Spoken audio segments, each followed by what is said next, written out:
Hey everybody, back again, and today we are going to be taking some pieces of thicker round bar and we're going to be turning those into some little Christmas wreath ornaments for the Christmas tree. Let's get it into the fire.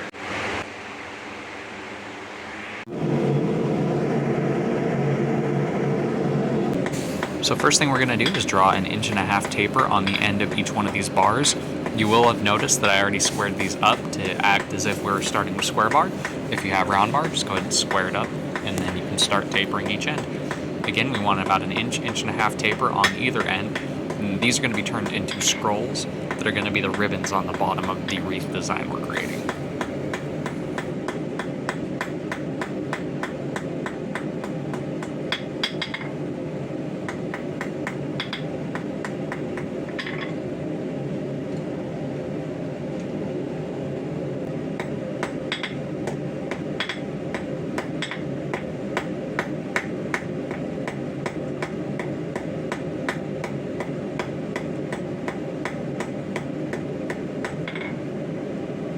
When drawing out a taper, I like to start at a really high heat so I can get a good couple hard strikes in, really move the material into that shape, and then as it cools I can do all my planishing and smoothing up.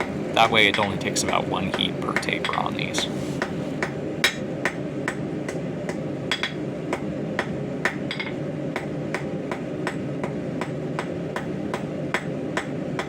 Since I am doing all 4 of these ornaments at the same time, that means I'm doing 8 tapers, so being able to have all of them in the forge at the same time and just go back and forth between them actually saves a lot of fuel and a lot of time.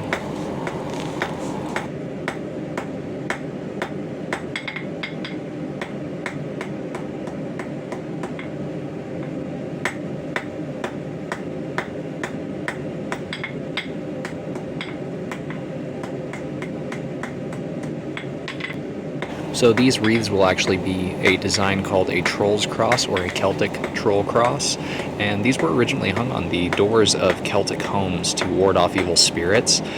Very interesting old mythology surrounding these, and it's actually where we get the idea of hanging the wreath on our front door around Christmas time from. It was to keep away evil spirits in the colder season.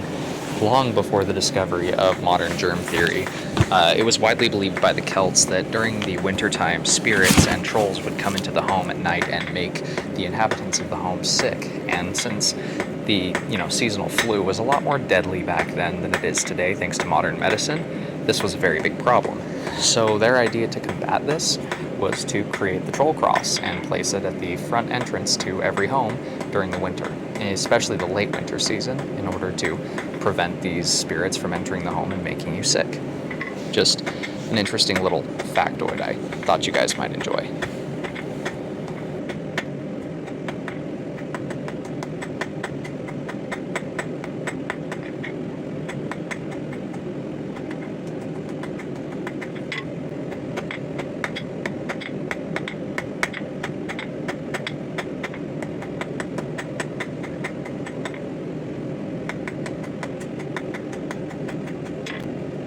Now that we've got our tapers established, we can start making all 8 of these scrolls. If you're making one of these wreaths, you're only going to be making 2 scrolls. What I like to do is, after I get the scroll formed, wire brush the heck out of it while it's still hot, just to get all of that scale off of there. That way it doesn't end up sticking and getting forged back into the piece, and it keeps it nice and clean and makes it just look better in the finished product.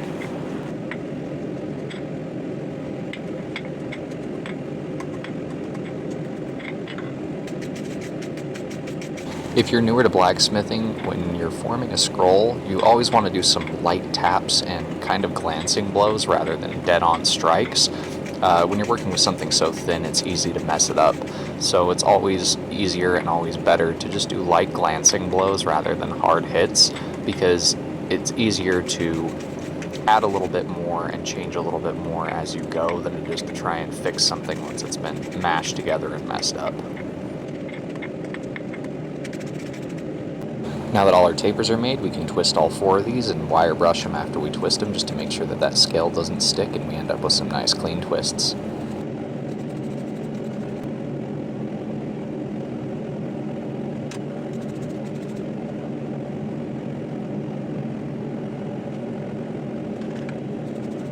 Now we can finally start making the actual shape of the troll cross or the wreath design we're going for. We're going to start by kind of making a U-bend in all four of these, kind of giving them a almost horseshoe or omega style shape.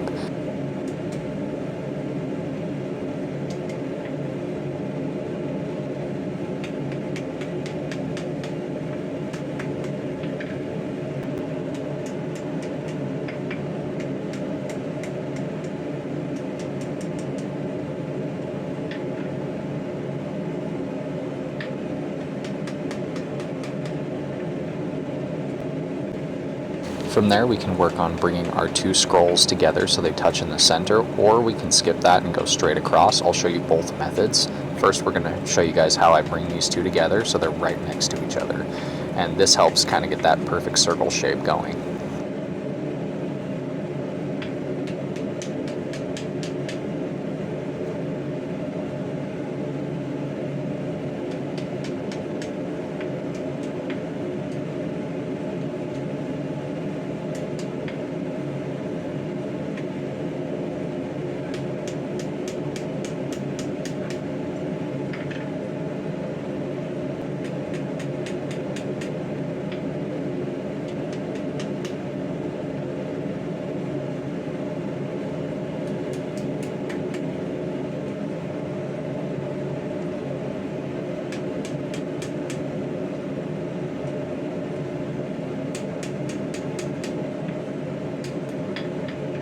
Once you've gotten those brought together, you can come over to the edge of your anvil and offset one. Then you can start drawing them past each other. You can do this by either lightly tapping on your scrolls or tapping on the rear sides of your circle, and that'll push the opposite end forward.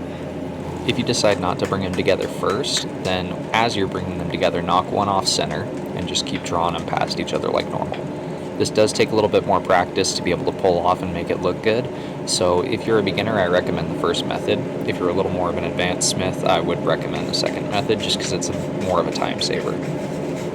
And always, always, always remember to wire brush as you go whenever you get a good amount of scale built up, just so that way you don't end up having it stick to the material.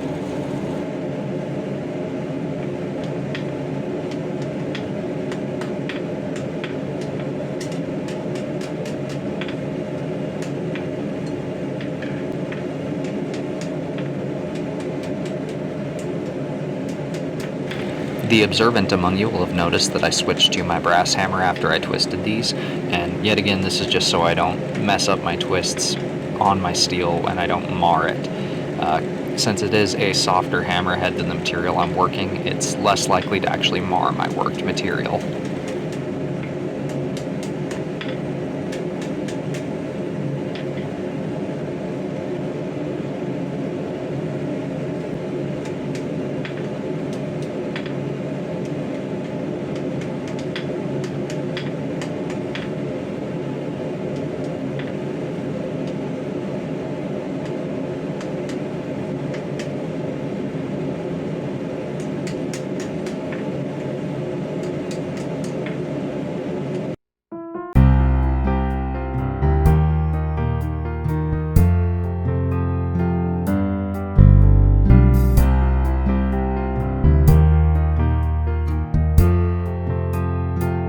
And that's how you make a troll cross or a Christmas wreath decoration for your Christmas tree.